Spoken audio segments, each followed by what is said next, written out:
Sean ustedes muy bienvenidos a mi canal por un cambio cultural hacia la libertad. Uruguay se encuentra al borde de un cambio trascendental, la posible legalización de la eutanasia. Este paso puede parecer compasivo, en apariencia representa el cierre de un ciclo que comenzó con la legalización del aborto. La vida humana, antes protegida en todas sus etapas, ahora se ve cada vez más condicionada por criterios subjetivos: el deseo, la circunstancia, la utilidad, el sufrimiento percibido. Y como sucedió con otras leyes impulsadas por la emocionalidad de casos extremos, la eutanasia se presenta como un derecho más. Pero debemos preguntarnos, ¿es realmente progreso institucional la muerte como solución? Hoy vamos a ir al fondo, filosófica, ética y fácticamente, con cifras, con testimonios, con advertencias de expertos, porque ya sabemos lo que pasa cuando se legaliza la eutanasia. Hay países que ya recorrieron este camino y las consecuencias son visibles, tangibles y peligrosas. También hay que advertir sobre la gran manipulación hacia la opinión pública. Las estadísticas y encuestas que se publican sobre este tema son profundamente engañosas. La mayoría de la gente no conoce estos datos, no ha leído los testimonios ni las cifras oficiales. Opinan desde el desconocimiento y los medios de comunicación, alineados con esta cultura de la muerte, presentan la eutanasia como un acto de compasión, usando expresiones manipuladoras, los políticos, nuestros representantes, como muerte digna o muerte dulce. Pero estos términos son parte de una ingeniería lingüística diseñada para ocultar la esencia real del acto, que no es otro que la legalización del homicidio médico. Una vez que una persona tiene todo este conocimiento, está verdaderamente autorizada para opinar con seriedad sobre estos temas profundos. Y cuando le hagan una encuesta y le pregunten si está a favor de la eutanasia, probablemente reconsidere su pensamiento inicial y diga que no está de acuerdo. Pero para eso hay que estar informado, porque la información rigurosa transforma la percepción superficial en conciencia profunda. Y aquí es donde nosotros tenemos que ser maduros cuando hablamos de derechos absolutos. La autonomía no puede analizarse desde la perspectiva individualista de si uno desea sufrir o no sufrir. Nadie quiere sufrir, ni ver sufrir a un ser querido. Pero cuando hablamos de un derecho absoluto como la vida, el análisis no puede hacerse mirando el propio ombligo.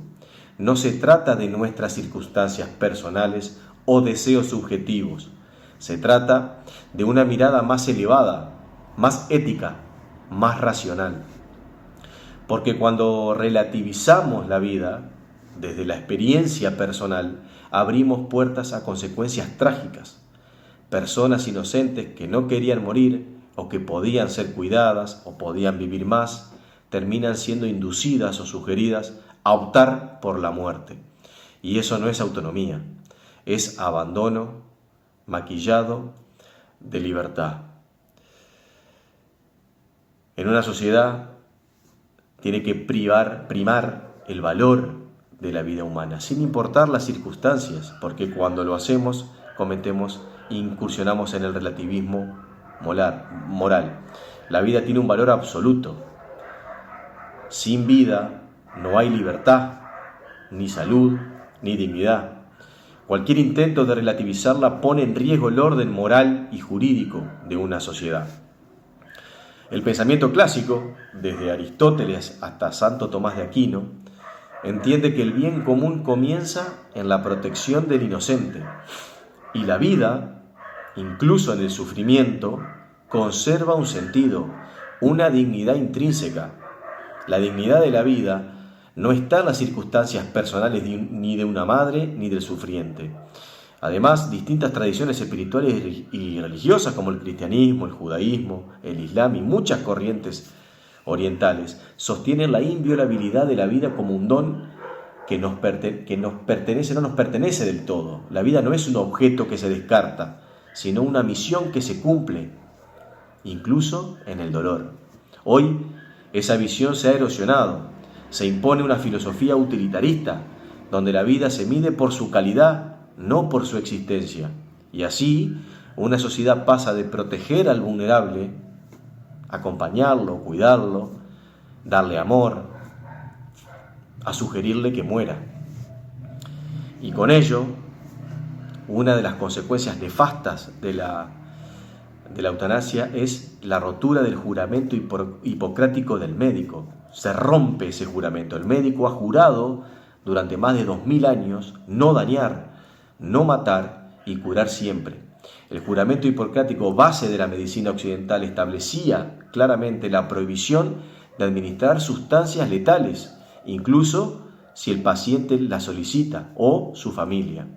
La eutanasia rompe esta relación sagrada, transforma al médico en ejecutor, en verdugo. La confianza entre paciente y profesional se ve quebrada. En países donde se legalizó, muchos pacientes buscan segundas opiniones fuera del sistema por miedo, incluso se atienden fuera de su país. En Canadá incluso se denunció que enfermeros ofrecieron eutanasia sin que el paciente lo solicitara, y es normal cuando se abre la puerta a la muerte. El médico deja de ser un sanador para convertirse en un agente de muerte, y esto altera la esencia de la medicina y degrada el acto médico a una función burocrática de eliminación de sufrimiento. Además, se ha documentado que muchos médicos y enfermeros en países con eutanasia legal sufren estrés moral, burnout se llama, y trastornos psicológicos, al verse obligados a realizar actos que contradicen sus principios.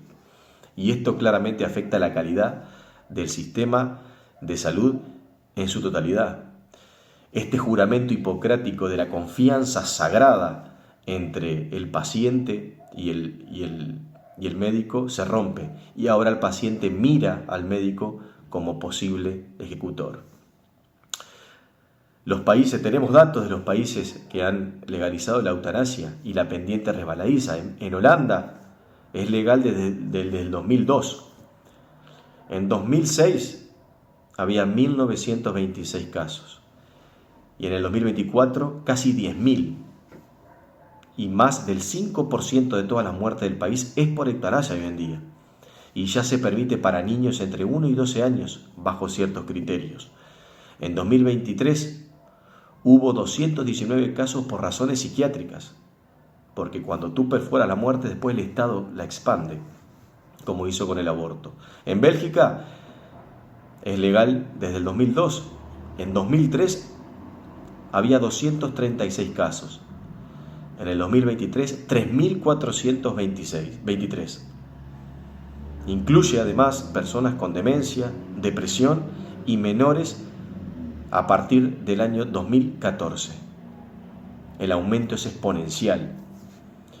En Canadá es legal desde el 2016, en donde se produjeron en ese año 1.018 muertes. En 2023, vean ustedes, casi 16.000 muertes, el 4,1% del total nacional. Se incluyen casos de pobreza, soledad y discapacidad.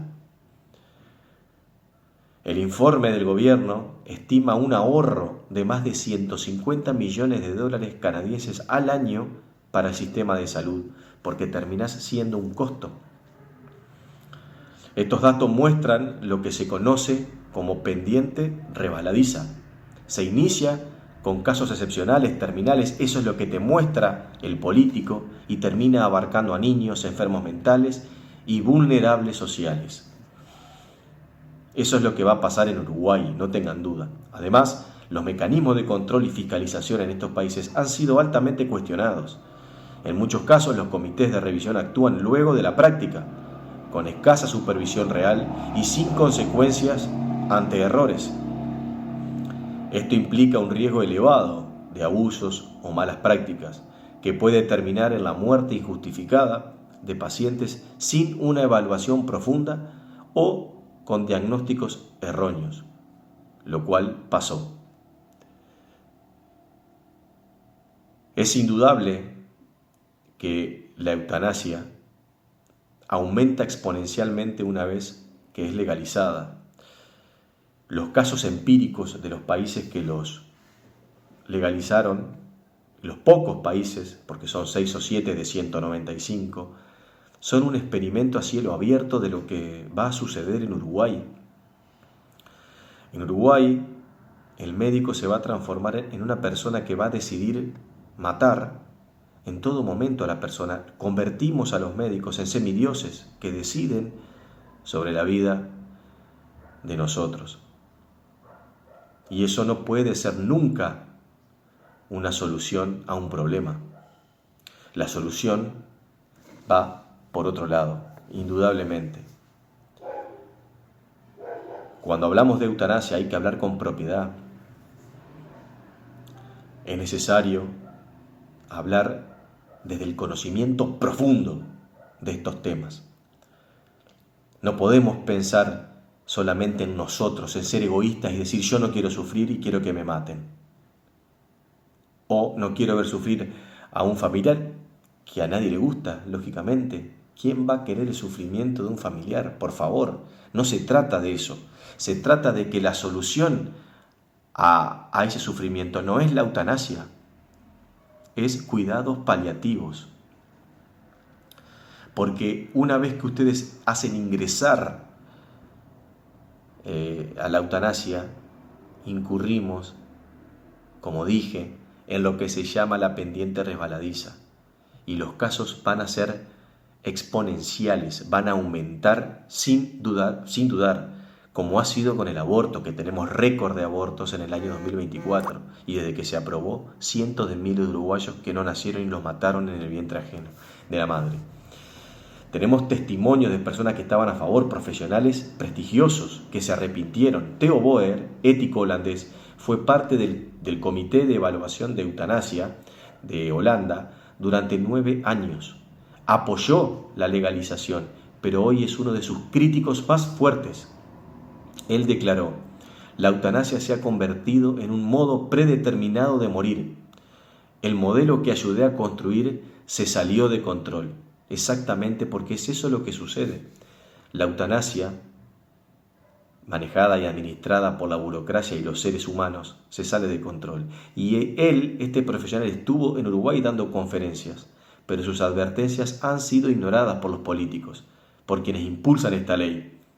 Lo mismo ocurre con otros profesionales belgas y canadienses que advierten: la ley crea una presión implícita para elegir morir.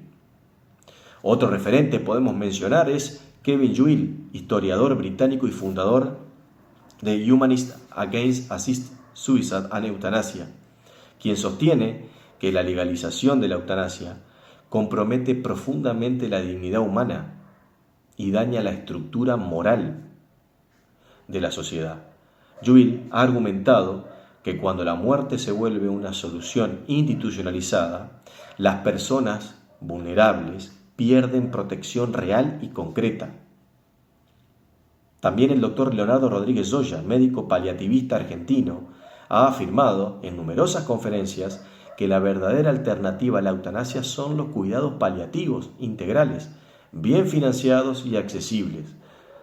Según él, donde hay cuidados paliativos sólidos, la demanda de eutanasia se reduce drásticamente. De eso se trata, de cuidados paliativos.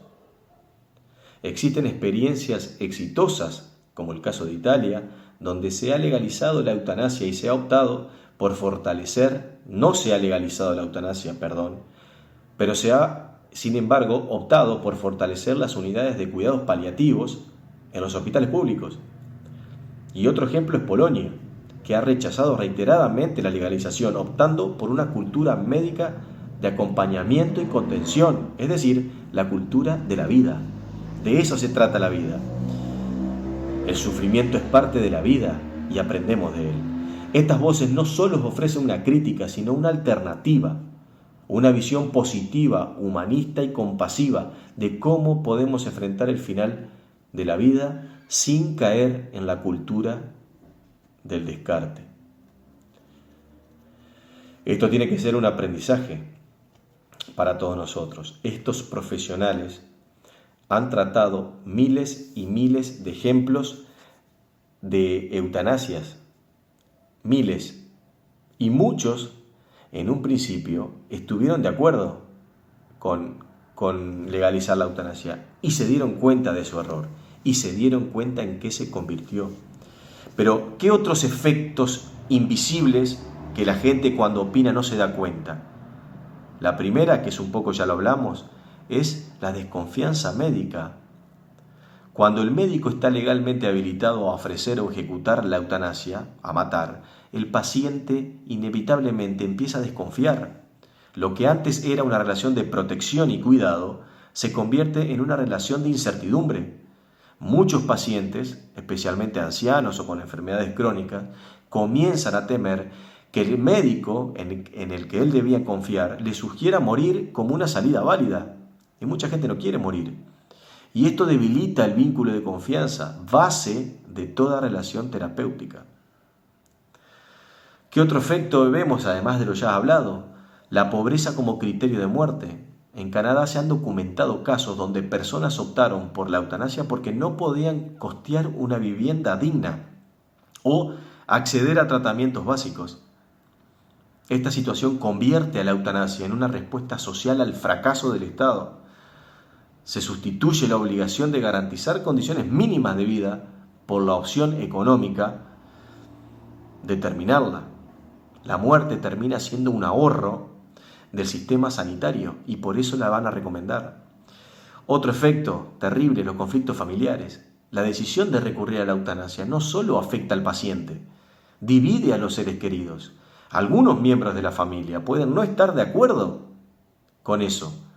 Y esta fractura emocional deja secuelas, culpas no resueltas y un duelo lleno de incertidumbre.